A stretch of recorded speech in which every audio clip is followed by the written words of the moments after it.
हर खबर पर होगी आपकी पकड़। डाउनलोड कीजिए एबीपी लाइव ऐप। ये प्रदीप जी, ये लड़ाई राजस्थान की, लेकिन ये राजस्थान की लड़ाई फ्रंट यहाँ कई मोर्चों पर खुले हुए नजर आ रहे हैं सर। देखिए, अदालत में भी लड़ी जा रही है, दिल्ली में केंद्रीय मंत्री का नाम भी ले लिया गया है, इसमें बहुत से एंगल खुल गए।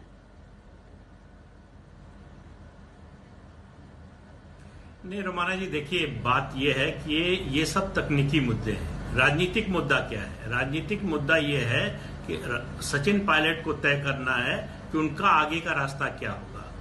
विधानसभा की सदस्यता उनकी और उनके साथियों की दो ही स्थितियों में बच सकती है, या तो वो कांग्रेस में बने रहें, या फिर दूसरा तरीका ये है कांग्रेस विधायक दल के 2/3 सदस्यों को अपने साथ लिया है, जो कि संभव नहीं है। ये बड़ा स्पष्ट हो चुका है कि कांग्रेस विधायक दल में बहुमत अशोक गहलोत के पास है, तो अपनी सदस्यता बचाने का उनके पास अब कोई तरीका नहीं है सिवाय इसके कि कांग्रेस में माफी मांगे और लौट जाए। जी। दूसरी बात, अगर वो आगे बढ़ गए, ऐसा होता हुआ अलग रास्ता नजर नहीं आ अपनाना रहा चाहते हैं तो उनके सामने दो विकल्प हैं। हाँ जी, जल्दी से आप अपनी बात रख लीजिए। बिल्कुल, इसीलिए उनके सामने दूसरे दो और विकल्प हैं। एक कि ये वो अपना क्षेत्रीय दल बनाए, तब भी सदस्यता जाएगी। दूसरा, वो बीजेपी के साथ जाए, तब भी सदस्यता जाएगी। तो उनको अपना आगे का राजनीतिक कदम तय करना है। इन तकनीकियों में उलझने की बजाय उनको चाहिए कि वो अपना राजनीतिक कदम तय करें, उसके हिसाब से सामने आए। या तो पार्टी में रहना है या नहीं रहना है, पहला फैसला उनको ये करना है। अगर पार्टी में रहना है तो बातचीत करें और पार्टी में वापस जाएं। ठीक है सर। पार्टी में तकनीकी आपने बहुत साफ किया यहाँ पर, आपने बहुत साफ कर दिया यहाँ पर कि देखिए नंबर जो है वो इस समय दिख रहा है कि अशोक गहलोत के पक्ष में ही है। शर्मा जी, इसी वजह से वो फ्लोर टेस्ट की बात भी सर बस मीडिया के कैमरों के सामने बयानों में ही रह गई, उसकी मांग नहीं की आप लोगों ने? फ्लोर टेस्ट की जब आवश्यकता हम महसूस करेंगे, निश्चित तौर से हमने पूरी नजर वहां रखी हुई है। जो परिस्थिति होगी उसके अनुसार हम वहां निर्णय लेंगे।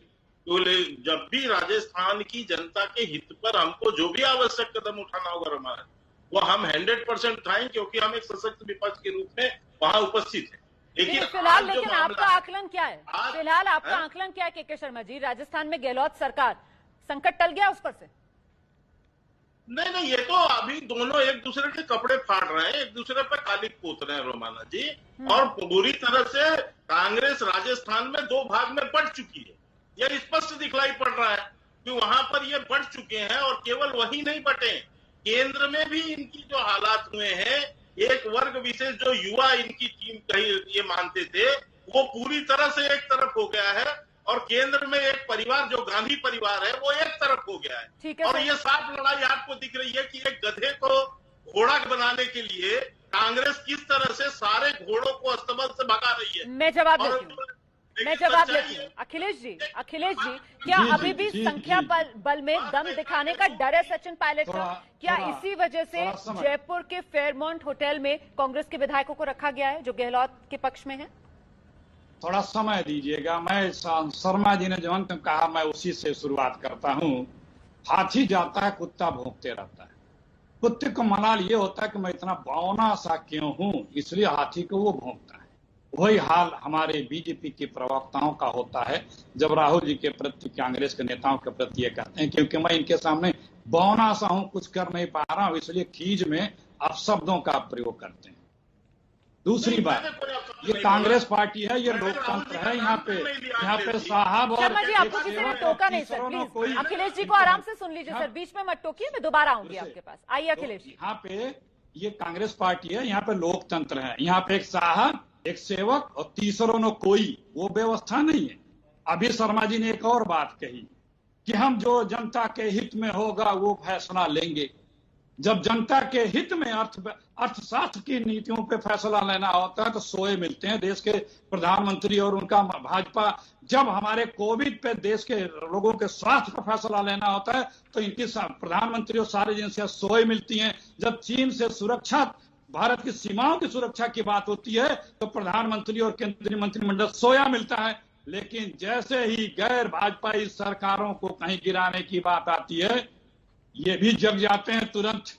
इनकी जो ईडी, सीबीआई, इनकम टैक्स, ये जो आनुवांशिक संगठन है, ये भी हो जाते हैं।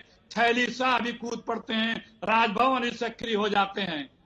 मैं जवाब देती हूँ सर। मैं जवाब लेती हूँ सर, क्योंकि आईटी ईडी को लेकर सवाल तुलसी साहब ने भी उठाया था। ये छापे जो आईटी ईडी के हुए थे सर, उसकी टाइमिंग पर केटीएस तुलसी साहब ने भी सवाल उठाया था। जी जी, ये उत्तराखंड से शुरू हुआ था। ठीक है आप सर, याद करिए, जवाब लेते हैं। शर्मा जी आइए। कर्नाटक, मध्य प्रदेश, किस तरह से विधायकों को इस्तीफे दिला करके सरकार को गिरा करके नॉन एमएलए को उन्हीं को फिर मिनिस्टर बना करके। ठीक है सर, जवाब दे रही हूँ सर, जवाब दे रही हूँ। शर्मा जी, कुल मिलाकर चुनी हुई सरकारों को आप लोग पलट रहे हैं सर, ये आरोप बार बार कांग्रेस की तरफ से बीजेपी पर लगाया जा रहा है। देखिए, मैंने इसका जवाब पहले मैं दे चुका हूं रोमाना जी, लेकिन मैं अब उस बात पर आता हूं जो अभी ये कह रहे थे। मैंने किसी का नाम नहीं लिया था, मैंने तो सिर्फ इतना कहा आईटी के छापों की टाइमिंग पर तो जवाब दे दीजिए।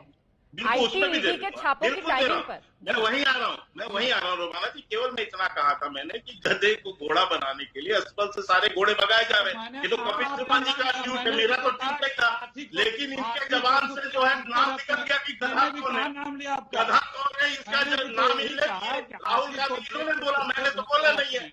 इसलिए कृपया कर आप अपनी सच्चाई के लिए मुबारकबाद अखिलेश जी, आपके सच्चा बोलते हैं। आपका कहाँ नाम लिया? चलिए सर, ऐसे बहस नहीं हो पाती है, दर्शक कुछ समझ नहीं पाता है। बात यहाँ पर गधे और घोड़े की नहीं है ना, दरअसल यहाँ पर पूरा मुद्दा जो है वो इस पर आकर टिकता है कि जनता वोट देकर भेजती है, और जनता जिसे वोट देकर भेजती है, जिस सिंबल पर वोट देकर भेजती है, जब वो पाला पलटता है तो क्या ये जनता के साथ धोखेबाजी नहीं है?